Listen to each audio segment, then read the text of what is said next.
Rendez-vous avec X, Patrick Pénaud.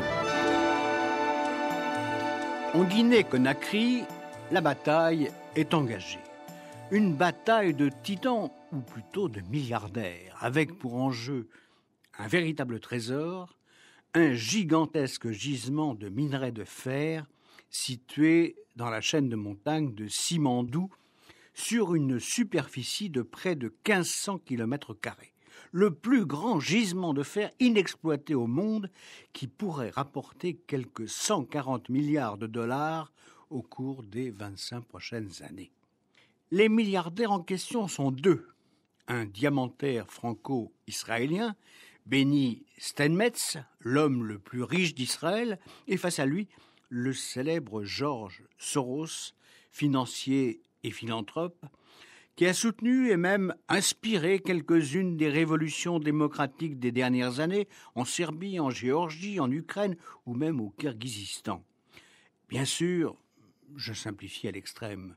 Nous allons voir cela plus précisément avec M. X. Auparavant, il faut observer que derrière ce conflit se joue le sort de la Guinée, l'un des pays africains les plus pauvres du continent, mais qui, si ces extraordinaires richesses minières étaient honnêtement exploitées, pourrait devenir l'un des plus prospères. Alors, il ne faut pas s'étonner que ce pays au passé si mouvementé bruisse aujourd'hui de rumeurs de putsch, et que l'on évoque même la mobilisation d'équipes de mercenaires étrangers qui pourraient débarquer le président démocratiquement élu, Alpha Condé. Intoxication ou réalité, M. X essaie d'y voir plus clair. Vous savez ce qu'on a dit du Congo ? C'est un véritable scandale géologique. Oui, à cause des multiples richesses de son sous-sol. C'est ça. Ouais. Eh bien, on pourrait dire la même chose de la petite Guinée-Conakry. Il y a donc ce fabuleux gisement de minerai de fer pratiquement inexploité dans la montagne de Simandou.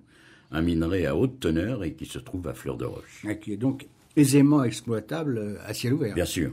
Et grâce à ce pactole, la Guinée pourrait devenir, dans un futur proche, le 3e producteur de minerai de fer, après l'Australie et le Brésil. Et alors que la demande internationale d'acier ne fait qu'augmenter. Ouais, mais il n'y a pas que le fer. La Guinée est aussi le 5e producteur mondial de bauxite. Or, vous le savez sans doute, l'aluminium est l'un des principaux carburants de l'essor économique de la Chine. En avril 2013, le président guinéen a annoncé sa volonté de tripler sa production d'ici 2020.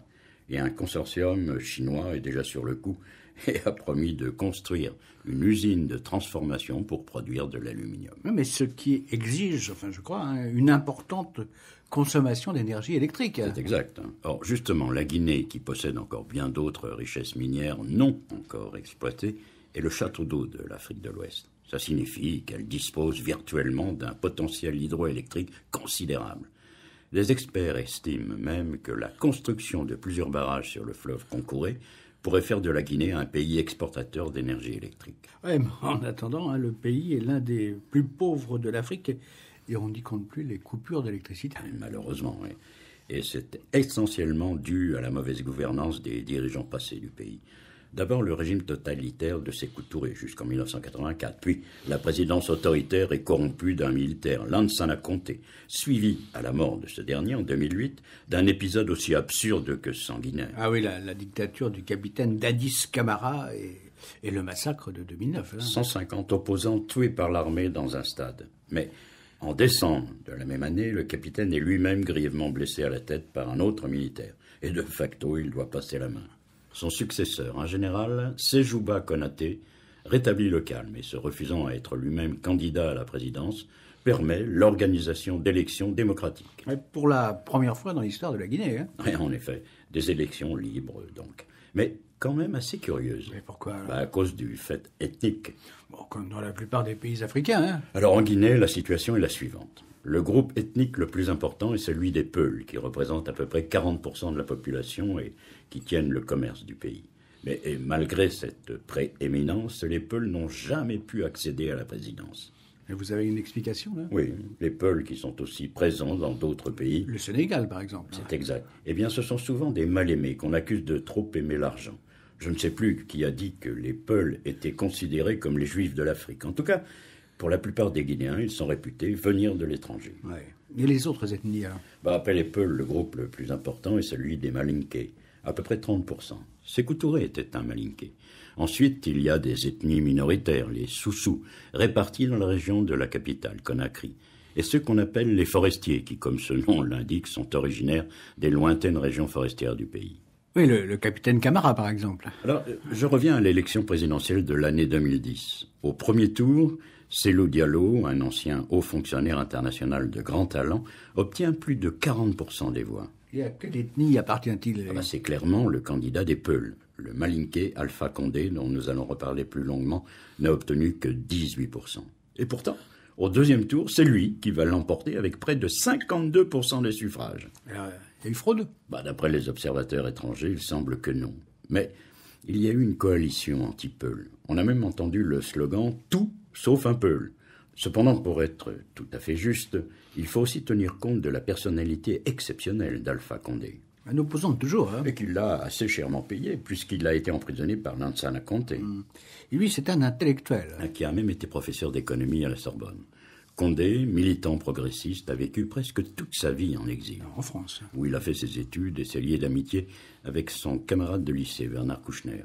Mais il faut observer que cet homme de gauche est aussi un proche de l'homme d'affaires Vincent Bolloré. Bolloré qui possède de nombreux intérêts en Afrique occidentale. Ça, on en reparlera. Quoi qu'il en soit, l'élection de Condé, aussitôt reconnue par son adversaire, Diallo, est unanimement considérée comme une chance pour la Guinée. Et d'abord parce que le nouveau président jouit d'une réputation d'intégrité et qu'il semble décidé à redresser son pays. Et donc à faire en sorte que la Guinée puisse enfin exploiter ses richesses en toute indépendance et au bénéfice de sa population. Alors maintenant que le décor est planté, revenons un peu en arrière et voyons comment la Guinée a imaginé gérer son potentiel minier et quelle convoitise il a déchaîné. Jusqu'où voulez-vous remonter alors? Au milieu des années 90. Le ministre des Mines de Lansana Conté prend contact avec Rio Tinto, un géant minier anglo-australien.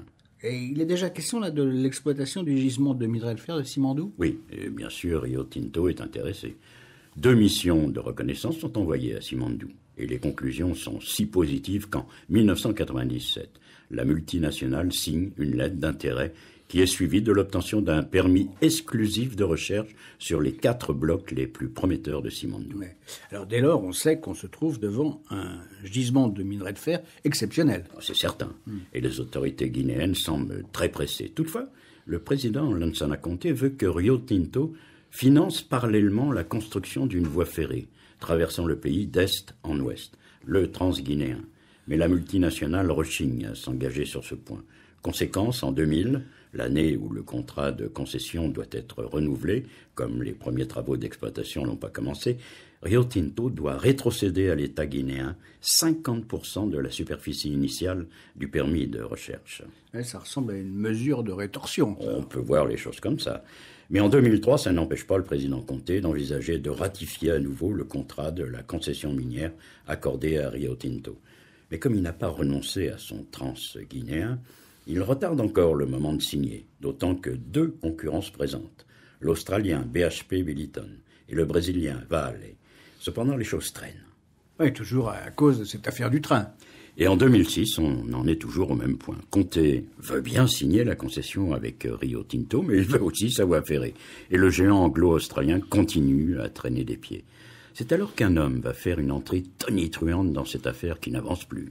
Qui? Benny Steinmetz. Alors, avant d'aller plus loin, je vous propose de nous intéresser de plus près à ce nouveau venu. Ce franco-israélien, qui est à la tête de la première fortune d'Israël, estimée entre 4 et 6 milliards de dollars, a aujourd'hui une bonne 50aine d'années. C'est un homme séduisant, les yeux bleus, toujours bronzé, sportif. Il est polyglotte et cultive une grande discrétion, surtout vis-à-vis des médias. Ah oui, plutôt secret, donc. Hein. Et ça s'explique par la nature des affaires qu'il brasse. On dit aussi qu'en cette matière, c'est plutôt un brutal. Un brutal. Et d'où vient-il, alors? Son père, un juif polonais, s'est installé en Palestine en 1936, et après la création d'Israël, il est devenu le plus important diamantaire du pays. En 1977, son fils s'installe à Anvers pour y apprendre un métier où rapidement il s'avère très doué. La société familiale de son père se transforme en un groupe installé dans une douzaine de pays et qui rassemble 6000 employés.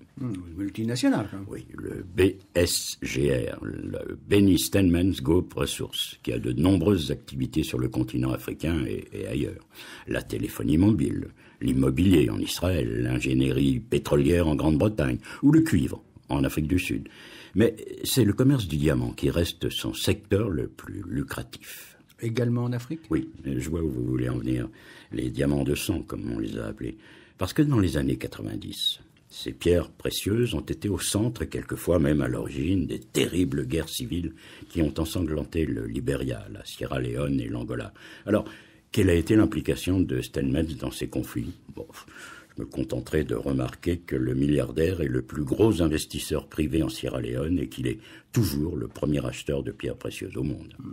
Mais à part le diamant, là, est-ce que le groupe de Steinmetz a déjà eu des activités dans le secteur minier? Non. Mais Steinmetz, qui a les dents très longues, a vu dans le gisement guinéen de Simandou une occasion exceptionnelle pour gagner beaucoup d'argent.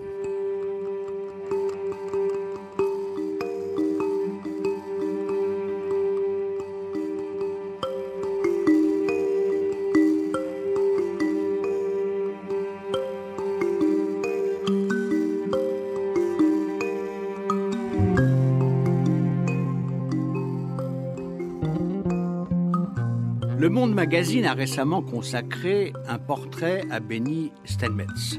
Extrait. Dans le monde du diamant, le pouvoir est à celui qui contrôle toute la chaîne, des mines à la bijouterie, et pas seulement le négoce.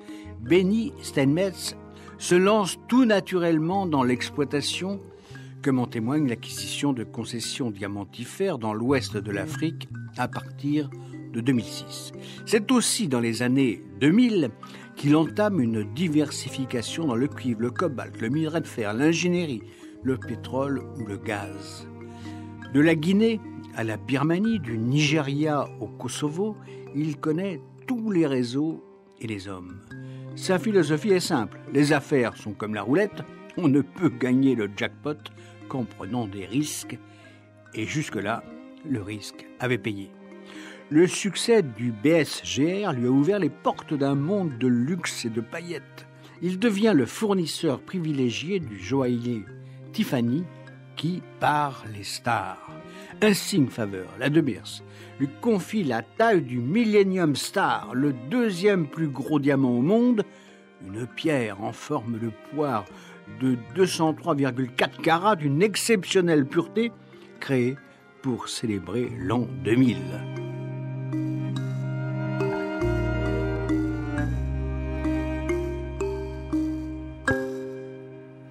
Encore un mot sur la personnalité de Benny Steinmetz et sur ses réseaux.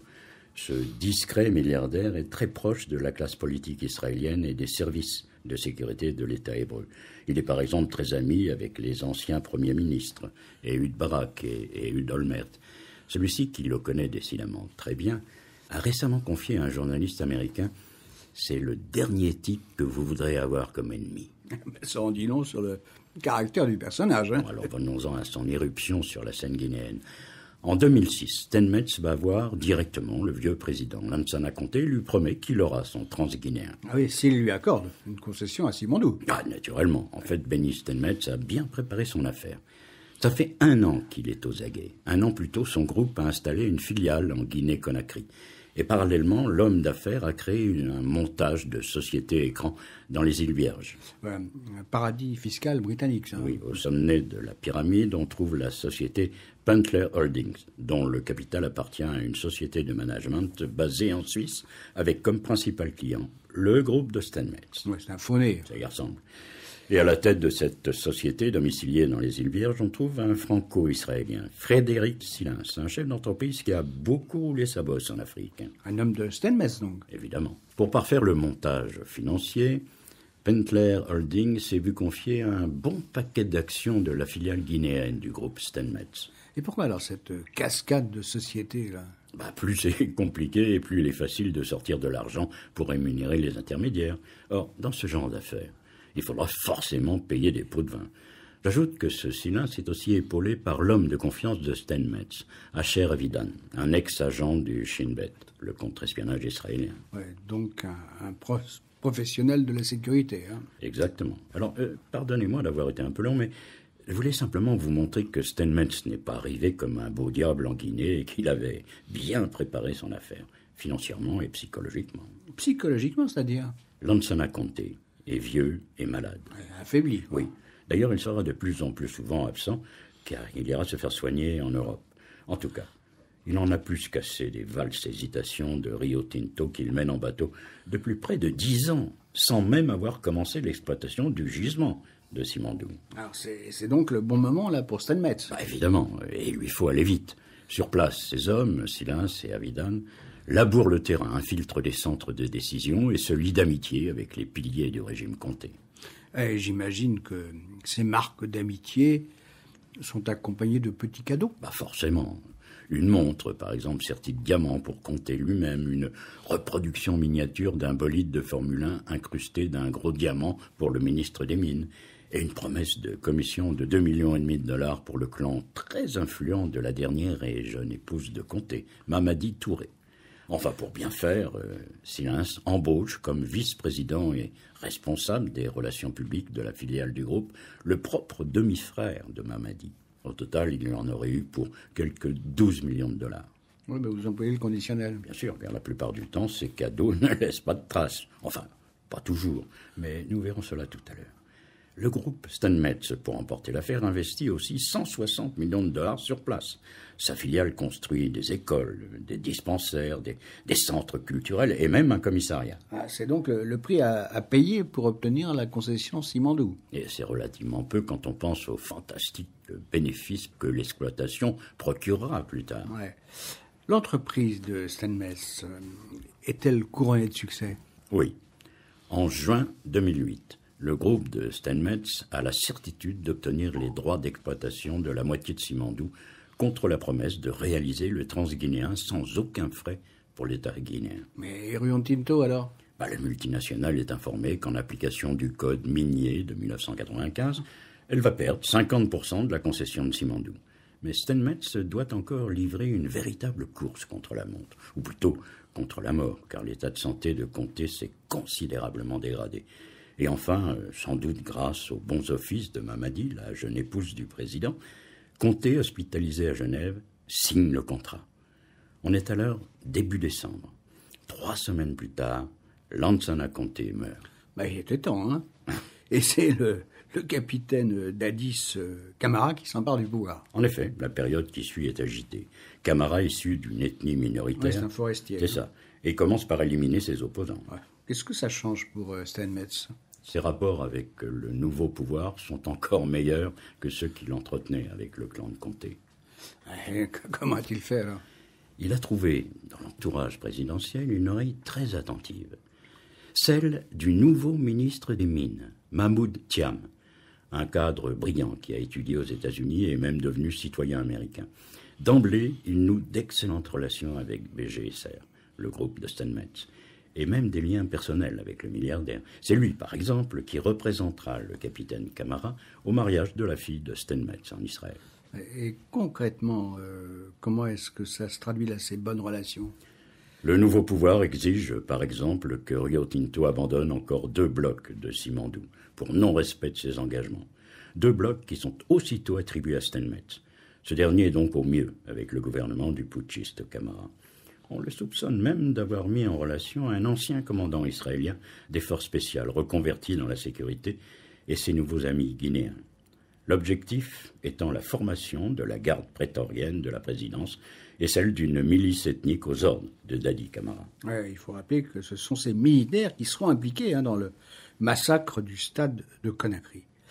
Le règne de Camara est très court. Oui, il est écarté dès décembre 2009. Alors que se passe-t-il là, pour Steinmetz et son groupe? Le gouvernement intérimaire ne remet pas en question le marché conclu avec BSGR. Bien au contraire, il lui accorde même des droits d'exploitation sur un autre site plus au sud, Zogota, avec autorisation d'évacuer le minerai de fer via le Libéria. Mais il y a toujours en contrepartie la construction du transguinéen et la réalisation d'infrastructures dans la région forestière, soit un investissement de $1 milliard. La note est lourde, hein? Certes, mais Steinmetz va réaliser un très joli coup. En avril 2010, BSGR revend 51% de sa filiale guinéenne au géant minier brésilien Vale, lequel accepte de payer la somme astronomique de $2,5 milliards pour devenir majoritaire dans la joint venture nouvellement créée, Vale BSGR. Et aussitôt, le Brésilien signe un premier chèque de 500 millions. La plus-value pour Steinmetz est considérable, parce que jusqu'à maintenant, le milliardaire n'a déboursé que $160 millions.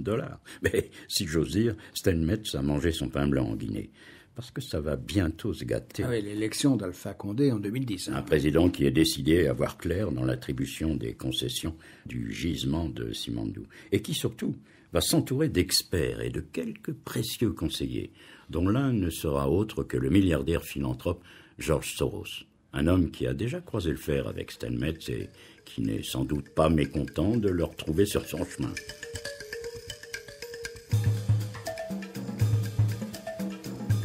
Patrick Pénaud, rendez-vous avec X. Le mensuel La Revue a publié récemment une longue enquête de François Soudan sur le bras de fer qui s'est engagé à Conakry entre les deux milliardaires Steinmetz et Soros. Dans cet extrait, il évoque Mahmoud Thiam, le ministre des Mines de Danis Camara, si favorable au franco-israélien Steinmetz. Fils d'un banquier respecté qui fut assassiné sous la dictature de Sékou Touré, ce quadragénaire a fait ses études à l'université Cornell aux États-Unis avant d'entrer chez Merrill Lynch puis chez UBS. Citoyen américain, il regagne le pays de son enfance dès le mois de janvier 2009 et est aussitôt nommé par les nouvelles autorités au poste clé de ministre des Mines et de la Géologie. Une vraie trouvaille pour BSGR, dont Thiam défend aussitôt avec fougue les intérêts. C'est lui qui, en décembre 2009, permet l'octroi définitif de la convention de base sur Zogota au groupe Steinmetz. Lui aussi, qui avalisera 4 mois plus tard l'accord de co-entreprise entre BSGR et les Brésiliens de Vale. En d'autres termes, la revente des blocs 1 et 2 de Simandou pour 15 fois leur prix d'achat. Si l'on en croit le réquisitoire dressé contre lui par le comité technique de Nava Touré et les enquêteurs de George Soros, Mahmoud Thiam aurait été non seulement un salarié de BSGR, mais aussi un distributeur de liquidités pour le compte du groupe auprès des membres de la junte militaire au pouvoir.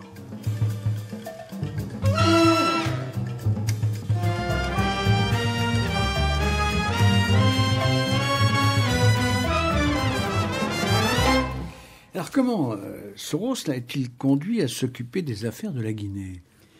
Bernard Kouchner, vieil ami de Condé, a sans doute servi d'intermédiaire. Soros, vous le savez, c'est d'abord un financier qui a en particulier gagné une fortune en spéculant contre la livre britannique. Mais depuis, il s'est refait une réputation en prêchant un peu partout dans le monde la démocratie et la bonne gouvernance. Sans oublier de faire des affaires quand même. Bien entendu. Tout au long de l'année 2011, les experts de Soros se pressent en Guinée-Conakry pour structurer et former l'équipe présidentielle d'Alpha Condé, mais aussi pour élaborer un nouveau code minier nettement plus favorable aux intérêts du pays. Ils sont d'ailleurs rejoints par les hommes de Tony Blair. L'ancien Premier ministre britannique. Oui, lui aussi se pique de promouvoir la démocratie, mais je ne suis pas tout à fait persuadé de son parfait désintéressement. Oui. Et Soros, lui ? Ça, je n'en sais rien, mais il n'est pas impossible qu'il ait pensé, lui aussi, à joindre l'utile à l'agréable, si vous voyez ce que je veux dire. Quoi qu'il en soit, à l'initiative des experts de Soros, il est créé un comité technique chargé des questions minières. Et un homme réputé, incorruptible, Nava Touré, est placé à sa tête. En même temps, un nouveau code minier est adopté qui accorde dorénavant à l'État gratuitement au moins 15% des parts des sociétés minières exploitant les gisements du pays. Dès le mois d'avril 2011, le géant Rio Tinto est contraint de conclure un nouvel accord pour les blocs 3 et 4 de Simandou et de verser 700 millions de dollars à l'État. Et le groupe Steinmetz, alors? Allié au Brésilien Vale, je vous le rappelle, le comité des mines lui demande des comptes. Mais BSGR renacle. Résultat, ce comité lance une enquête pour découvrir comment le groupe a obtenu la moitié du gisement de Simandou. Et 2 fins limiers se mettent au travail. Un célèbre avocat et un ancien de la CIA. La guerre est déclarée. Oui, car ces 2 enquêteurs ne tardent pas à mettre au jour la réalité des relations entre BSGR, Mamadi Touré, Mahmoud Thiam, Lansana Kanté et Dadis Camara. Conclusion, le contrat d'attribution des blocs 1 et 2 de Simandou à Steinmetz semble fortement entaché de corruption. Il est donc illégal. Et dans cette affaire, le maillon faible, c'est Mamadi Touré. Ouais, la jeune épouse du vieux comté. Qu'est-elle devenue, elle? Prudemment, elle est partie s'installer en Floride, où elle a acheté 4 propriétés. Ah oui, et avec quel argent? Celui de la corruption, c'est certain. Mais fine mouche, Mamadi a quitté le pays avec en poche une liasse de documents très compromettants pour BSGR. Une possibilité de chantage. Et qui va devenir son sauf-conduit. Car la justice américaine, sans doute, habilement aiguillée par les enquêteurs du comité guinéen, ou peut-être même par les autorités de Conakry, va s'intéresser à la jeune femme en vertu d'une loi qui l'autorise à enquêter sur les affaires de corruption internationale qui ont des ramifications sur le sol états-unien. Et Mamadi est installée aux États-Unis et elle a acheté des biens avec de l'argent sale. Voilà, mais si la jeune femme coopère, elle échappera aux ennuis. Ouais. Donc, elle doit remettre ces documents compromettants à la justice américaine, non? Et elle va accepter de piéger le bras droit de Steinmetz en Guinée, le franco-israélien Frédéric Silens. Ouais. Et le piéger, mais de quelle façon, alors? Aux États-Unis, en avril 2013, elle va à un rendez-vous avec lui, équipé d'un micro. Silens lui propose $1 million en échange des documents qu'elle possède. Aussitôt, le FBI l'arrête. Silens est accusé par un juge de New York de tentative d'obstruction à la justice et de rétention de preuves dans une affaire criminelle. Et depuis, il est incarcéré en attente de son procès. C'est embarrassant pour Steinmetz. Mais le milliardaire n'est pas homme à se laisser abattre. Il engage une volée d'avocats et d'enquêteurs et une société de relations publiques américaine réputée pour son agressivité, d'où une série d'articles très critiques dans la presse états-unienne et britannique contre Alpha Condé. On met en cause l'affairisme supposé de son fils. On le dépeint lui-même comme un autocrate obsédé par l'ethnie Peul. Là, il y a un brin de vérité. Plus grave est l'accusation selon laquelle Alpha Condé aurait passé un marché secret avec un réseau d'hommes d'affaires sud-africains afin d'obtenir un prêt garanti par des parts de marché de la société qui centralise les participations minières de l'État guinéen. Bon, je vous passe les détails car l'affaire est complexe. Mais on s'apercevra au final que c'était un piège tendu à Condé et que derrière se trouvaient des néo-conservateurs américains et aussi ce Mahmoud Thiam, l'ex-ministre des Mines guinéen, qui a été lui-même accusé d'avoir été le répartiteur des pots de vin distribués par Benny Steinmetz. Et face à toutes ces rumeurs, alors, Condé réagit? Bien sûr. D'abord, il ordonne le gel des activités de BSGR à Conakry. Et il contre-attaque en affirmant que Steinmetz le fait espionner par ses amis du Mossad. Tous les coups sont permis, hein? Oui, car derrière, il y a la lutte entre ces 2 crocodiles, Steinmetz et Soros, qui disposent de moyens considérables. Et au bout, ne l'oublions pas, il y a ce fameux gisement de Simandou. En tout cas, c'est plutôt Soros qui marque des points. 25 irrégularités sont mises en évidence dans l'acquisition des blocs 1 et 2 de Simandou par Steinmetz, dont le groupe est explicitement accusé de corruption. Et au printemps 2013, peu de temps après l'arrestation de Silens aux États-Unis, 2 Guinéens respectivement responsables de la sécurité et vice-présidents du BSGR, Guinée, sont à leur tour arrêtés à Conakry et inculpés de corruption passive. Et donc ça va plutôt mal pour Steinmetz. D'autant que son partenaire brésilien, Vale, suspend le paiement de 2 milliards qui lui restait à verser. J'ajoute que fin août 2013, la police suisse, sur commission rogatoire de la Guinée, a effectué des perquisitions au siège de la société de management de Steinmetz, et même à son domicile, le Genevois. Le milliardaire furieux accuse alors Condé et Soros d'antisémitisme. Ouais, ce qui est quand même drôle quand on sait que Soros aussi est juif. Et certains observateurs donnent une curieuse lecture de la bagarre qui oppose les deux milliardaires. Il s'agirait d'une guerre entre un clan pro-israélien progressiste, animé par Soros, et un clan représentant la droite dure israélienne. Steinmetz, donc. Mais je ne crois guère à cette interprétation. Et quelles sont les répercussions de ce conflit-là sur la vie politique guinéenne ? Il faut d'abord observer que cette vie est loin d'être paisible. Et d'abord parce que Condé, contrairement à sa promesse, ne cesse de reporter la tenue des élections législatives. Ensuite, on ne peut pas ne pas constater que Condé a pris soin d'attribuer des postes importants à des membres de sa famille. Ouais, un népotisme assez habituel en Afrique. Malheureusement, oui. Et pourtant, on s'accorde à dire que Condé lui-même est incorruptible. Mais il faut compter avec l'héritage du passé. Le pouvoir guinéen reste encore lourdement concentré entre les mains de l'exécutif. Cependant, il faut reconnaître qu'Alpha Condé avance plutôt dans le bon sens. À noter aussi qu'en juillet 2011, il a été victime d'une tentative d'assassinat. Qui a essayé de le tuer, là ? Un commando de militaires a pris d'assaut à l'arme lourde sa résidence à Conakry. Et s'il en a réchappé, 2 de ses gardes du corps ont été tués. Faut-il voir un rapport là avec la question minière ? Je ne sais pas. Condé, lui, a préféré accuser son opposition et le chef de celle-ci, le Peul Cellou Diallo. En Guinée-Conakry, les rivalités ethniques sont donc toujours d'actualité. Autre développement intéressant. Alpha Condé a très vite confié la gestion du port autonome de Conakry à son grand ami Vincent Bolloré. C'est un joli cadeau, ça. Mais en contrepartie, Bolloré a accepté de construire ce fameux chemin de fer transguinéen qui a empoisonné si longtemps les rapports du président Conté avec les géants de l'industrie minière. Mais pas à perte, quand même. Bon, bien sûr que non. Et ça permettra à l'homme d'affaires français d'avoir la haute main sur tous les transports de marchandises en Guinée. Est-ce que l'extraction minière va enfin commencer dans la montagne de Simandou ? On peut le penser.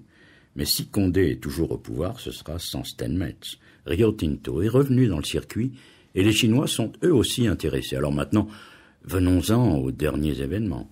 Il est tentant d'y voir à nouveau un épisode de la rivalité Steinmetz-Soros. Je vous écoute, là.